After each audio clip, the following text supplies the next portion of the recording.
ये जो बिजली की कीमतों में इजाफा हुआ है, ज़रा व्यूवर से डिटेल्स भी शेयर कर लें कि जो 100 यूनिट बिजली इस्तेमाल करता है सारिफ, उसका अब बिल होगा 1836 रुपये। 100 यूनिट्स का जो कंज्यूम करेगा 1836 उसका बिल होगा।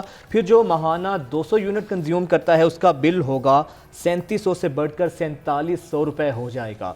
400 यूनिट का इस्तेमाल करने वाले सारिफ का बिल 10,000 से बढ़कर 12,300 हो जाएगा।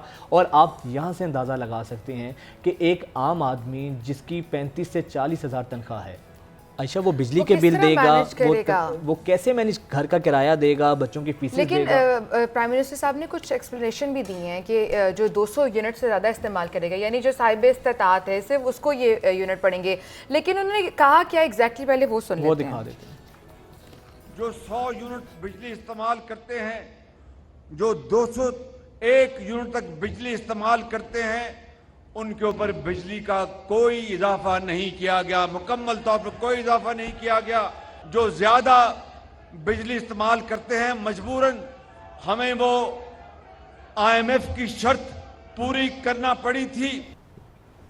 इसी पर बात कर लेते हैं। हमारे साथ मौजूद है डॉक्टर शाहिद हसन सिद्दीकी, माहिर मुआशियात हैं। डॉक्टर साहब, एक तरफ तो लग्जरी गाड़ियां मिल रही हैं अफसरान को, दूसरी तरफ जो पैसे निकाल रहे हैं, जो कसर पूरी कर रहे हैं वो आवाम से कर रहे हैं। बिजली जो आती नहीं है, जो थोड़ी बहुत आती है, वो भी अब महंगी मिला करेगी।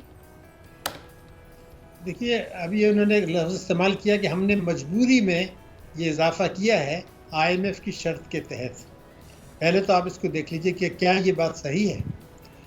जून 2022 में जो बजट इस हुकूमत ने पेश किया था, उसमें ये लिखा हुआ है कि 3,000 अरब रुपया सालाना की चोरी हो रही है टैक्सों की। हम इस 3,000 अरब को वसूल करके आवाम को देंगे। अब मैं ये पूछना चाहता हूँ कि ये तो आपने खुद 3,000 कहा था एक साल पहले, और आसिफ ने कहा नहीं, अब ये 3,970 है अरब है।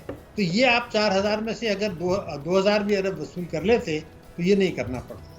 तो ये कहना गलत है कि ये आपने मजबूरी में किया है, क्योंकि आप टैक्स चोरी होने दे रहे हैं। क्योंकि वज़ीर-ए-आज़म ने एक और मौके पे ये कहा है अभी कि पाकिस्तान में ट्रांसमिशन के लॉसेज और डिस्ट्रीब्यूशन के लॉसेज, जो बिजली की तरसील और तकसीम है, वो बहुत ज़्यादा है। वो नुकसान आवाम पे आप किस खुशी में डाल रहे हैं, ये भी आप बता दीजिए। फिर उन्होंने ये भी कहा कि लोग बिल अदा नहीं करते, तो जो बिल अदा नहीं करते या चोरी होती है, वो भी आप आवाम के ऊपर डाल रहे हैं, वो किस खुशी में डाल रहे हैं। तो ये तो एक बुनियादी सवालात हैं। दूसरी चीज़ ये थी कि आप 7,000 अरब रुपए की टैक्सों की चोरी होने दे रहे हैं, वो भी आवाम के ऊपर डाल रहे हैं। अब जो लेटर ऑफ इंटेंट हमने दिया है अभी IMF को 30 जून को, उसमें क्या लिखा है? उसमें ये लिखा है जी पाकिस्तान में तवाई के शोबे में, तवानाई यानी बिजली के शोबे में खराबियां आई हैं। तो ये कौन लेकर आया है? फिर वो कहते हैं लोड शेडिंग रोज का मामूल है, जो भी आपने भी कहा, वो खुद कह रहे हैं, IMF को कह रहे हैं कि ये लोड शेडिंग रोज का मामूल है और हमारा सर्कुलर डेट बढ़ गया। तो सवाल ये पैदा होता है कि जब आप बिजली के नर्ख बार बार बढ़ा रहे हैं, उसके बाद सर्कुलर डेट बढ़ क्यों रहा है? अच्छा शाहिद साहब, सर आपको नहीं लगता कि ये मईशत से ज़्यादा मामला हमारी बैड गवर्नेंस के साथ जुड़ा हुआ है? जैसे आपने अभी बात की कि बिजली के बिल्स तो इतने आते हैं, बिजली आती नहीं है, फिर बिजली चोरी इतनी ज़्यादा होती है, उसको ही हम काबू नहीं रख पाते हैं। और दूसरी तरफ हालात जिस तरीके से हमारे सामने हैं, और फिर 200 लग्जरी गाड़ियां सरकारी ऑफिसर्स को देना। सर, आप इकोनॉमिकली चीज़ों को देख रहे हैं या आप समझते हैं कि इसका बराह रास्त ताल्लुक हमारी बैड गवर्नेंस से है? बिलाशुबा ये तो, इसमें तो कोई दो राय हो नहीं सकती। देखिए, मेरा अपना ख्याल ये था कि हुकूमत जो शाना अखराजात कर रही हैं, उसमें 1,500 अरब रुपया सालाना कमी की गुंजाइश है, जो कमी करने के लिए तैयार नहीं है। और इलेक्शन से पहले भी आप काबीना का हजम भी बढ़ा देते हैं, नई गाड़ियाँ भी दे देते हैं। तो इसका तो मतलब ये है कि सारे फैसले जो हैं अशराफिया की मईशत और के मुफाद में कर रहे हैं, ताकि इलेक्शन में आपको मदद मिले। एक बैरूनी अशराफिया है जिसमें अमेरिका भी है, IMF भी है, उनको भी आप खुश रखना चाहते हैं कि जी हमने पाकिस्तान की मईशत को ख़राब करके अवाम को कुचल दिया है, ताकि आइंदा भी हम आपकी खिदमत में हाजिर हों और नया कर्जा लें।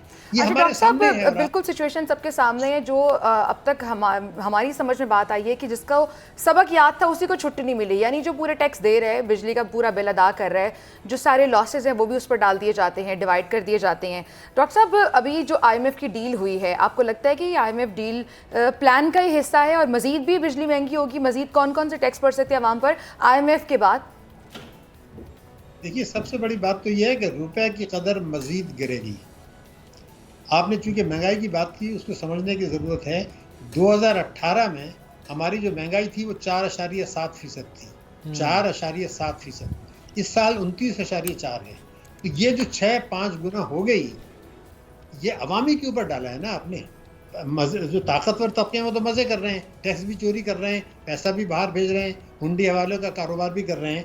तो ये जो 4.7% से महंगाई बढ़ी, ये तो हक जो आपने अभी गुड गवर्नेंस का या बैड गवर्नेंस का लफ्ज़ इस्तेमाल किया, तो ये तो करप्शन हो ही रहा है ना। अच्छा डॉक्टर साहब, आपने कहा है कि रुपए की कदर मजीद गिरेगी, लेकिन खबरें कुछ ये भी थीं कि IMF प्रोग्राम में जाने के बाद रुपया थोड़ा मुस्तहकम हो जाएगा, डॉलर को थोड़ी सी ब्रेक लग जाएगी। लेकिन ये जो आपने अभी खबर दी है कि रुपए की कदर मजीद गिर सकती है, कितनी गिर सकती है और इसको मुस्तहकम करने के लिए या बेहतर करने के लिए क्या चैलेंजेस हो सकते हैं? देखिए, बात यह है कि मैं पैनिक नहीं क्रिएट करना चाहता कि जी कितनी गिरेगी, लेकिन मैं आज आपको बता रहा हूं कि ये गिरेगी। IMF ने इस पर सख्त तनकीद की है। आप ज़रा उनकी रिपोर्ट, हमारे यहाँ तो लोग बात नहीं करते, उन्होंने हमारे शौकत तरीन के ज़माने में और इसहाक़ पर सख्त तनकीद की है। दोनों स्टेट बैंक के गवर्नर्स पर तनकीद की है कि इन्होंने किया है। आपको याद होगा, आपके प्रोग्राम में मैंने कहा था कि रज़ा बाकर ने जानबूझकर मईशत को तबाह किया। अब IMF ने कहा तो हमारे यहाँ अखबारात उछाल रहे हैं कि ये IMF ने कह दिया। अरे भाई, हमने तो 2 साल पहले आपको ये बता दिया था कि रुपए की कदर को दानिस्ता गिराया। जब आप रुपए की कदर गिराते हैं, 60 अरब डॉलर की आपकी इंपोर्ट है, तो हर चीज़ तो महंगी वही हो जाएगी, पेट्रोल भी महंगी होगी। लेकिन डॉक्टर साहब, सर मुझे ये चीज़ आज तक समझ नहीं आई सर कि ये जो IMF है ये किस मरज़ की दवा है? ये हमारे दर्द का दरमा है, या फिर अक्सर हम ये कहते सुनते थे पहले कि IMF के शिकंजे से निकल आएँ तो हम बेहतर हो सकते हैं, IMF के चुंगल से आज़ाद होने का। एक तरफ तो हम IMF के लिए चुंगल और शिकंजे का लफ्ज़ इस्तेमाल करते हैं, और आज दूसरी तरफ हम उसको मरज़ की दवा समझते हैं। मुबारकबादें दी जाती हैं, मुबारकबादें दी जा रही हैं कि हमारी किस्त माफ़ होगी। सर पहले तो ये बता लें कि भारत या बाकी ममालिक एक 2 दफ़ा IMF के प्रोग्राम में गए, उसके बाद उन्होंने जान छुड़वाई, अपने पाँव पर खड़े हो गए। सर 22वां 23वां प्रोग्राम है हमारा IMF के साथ, तो हमारी क्यों नहीं जान छूट रही सर? इसलिए नहीं छूट रही कि मैं आज आपको कह रहा हूं कि दिसंबर 2023 में, ज़्यादा दूर नहीं है, इसी साल हम IMF के पास जा रहे हैं कि जनाब एक हमें बहुत बड़ी रकम का कर्जा चाहिए लंबी मुद्दत के लिए, और वो मिल जाएगा आपको। वो क्या शराइत होंगी वो आज आपको नज़र आ रही हैं। हम IMF ये चाहता है कि पाकिस्तान उनके प्रोग्राम से बाहर ना निकले।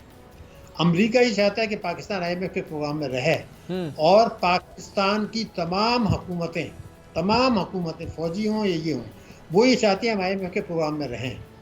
शहबाज शरीफ साहब जो हैं वो मेरे ख्याल से 17वें वज़ीर आज़म हैं, आप अगर उनको निकाल दें केयर टेकर्स को, और हम 24 मरतबा जा चुके हैं, 25वें की तैयारी है। हर हुकूमत ये चाहती है, इसलिए कि जो आवाम पर आप बोझ डालते हैं, बिजली के नर्ख बढ़ाते हैं, GST बढ़ाते हैं, पेट्रोल के नर्ख बढ़ाते हैं, तो आप कहते हैं जी IMF की शर्त है।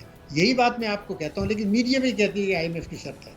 IMF की मैनेजिंग डायरेक्टर ने जब ये कह दिया कि मैंने तो पाकिस्तान से ये कहा है कि आप मालदार लोगों से टैक्स दें, आवाम को रिलीफ दें, लेकिन सर IMF को ये नज़र नहीं आता कि जो 200 लग्जरी गाड़ियाँ दी जा रही हैं, 300 अरब के ये जो अशराफिया को नवाजा जा रहा है, सारे टैक्सेस बराह रास्त आवाम पर लगते हैं। आपको क्या लगता है IMF वाकई ही टैक्सेस लगाने की बात करते हैं, या हमारी हुकूमत अपनी नाकामियां, अपनी नालायकियों का मलबा IMF पर डालती है? देखिए, 2 चीज़ें हैं। IMF भी उतना ही बड़ा मुनाफिक है जितने हम लोग हैं। IMF ने जब ये कहा कि आप मालदार लोगों से टैक्स लें, तो जब हुकूमत ने कहा जी हम तो नहीं लेते, हम तो GST को 17 से 18 कर देते हैं, पेट्रोलियम लेवी बढ़ा देते हैं, उन्होंने कहा जी बिस्मिल्लाह आपका मुल्क है। तो वो भी वही चाहते हैं कि पाकिस्तान की मईशत को तबाह बर्बाद रखें, ताकि हम उनके दस्ते नगर रहें। अच्छा डॉक्टर शाहिद साहब, अभी जो बिजली महंगी हुई है उससे इंडस्ट्रीज़ को कितना नुकसान पहुंचेगा? जो ताजर बरादरी है वो इस इजाफे को क्या कबूल करेंगे, और आपको लगता है कि उन्हें भी एतमाद में लिया क्या होगा? नहीं, वो उनको तो वो नहीं पड़ेगा, फ़र्क तो आवाम को पड़ेगा ना। इसलिए कि वो तो अपनी कॉस्ट ऑफ प्रोडक्शन जब बढ़ती है, आप जरा देखते जाइए ना, जब भी पैदावारी लागत बढ़ती है वो आवाम को मुंतकिल कर देते हैं, उनकी जेब से किया जाता है, वो तो उनका तो मुनाफा बढ़ेगा। लेकिन सर अब तो इतलात ये हैं कि निगरान वज़ीर आज़म इसहाक़ डार साहब को बनाने की बातें सामने आ रही हैं। मईशत में कौन सा ऐसा कोई ख़ास तीर मारा है जो अब उनको निगरान वज़ीर आज़म बनाने से हमारे मुआशी हालात ठीक हो जाएंगे?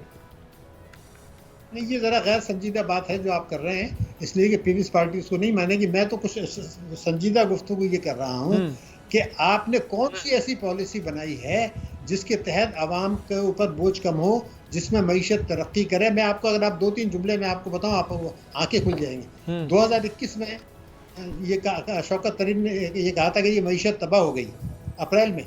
जून में जो बजट पेश किया उसके बाद उनको वजीर बना दिया, तो उन्होंने ये कहा कि जी हमने पाकिस्तान ने, इमरान खान ने डिफ़ॉल्ट से निकाल लिया और अब हम जो है ना इंपोर्ट्स कम करेंगे, ये करेंगे और मईशत को ठीक करेंगे। उसी साल पाकिस्तान की तारीख में सबसे ज़्यादा इंपोर्ट्स की, उसके बाद मईशत तबाह बर्बाद हो गई। ये आए, इन्होंने $25 अरब की इंपोर्ट्स कम करके मईशत को डिफ़ॉल्ट से बचा के। अच्छा डॉक्टर साहब, लास्टली आपको क्या लगता है कि डायरेक्टली और इनडायरेक्टली कौन कौन सी अशिया महंगी हो सकती हैं बिजली महंगी होने से?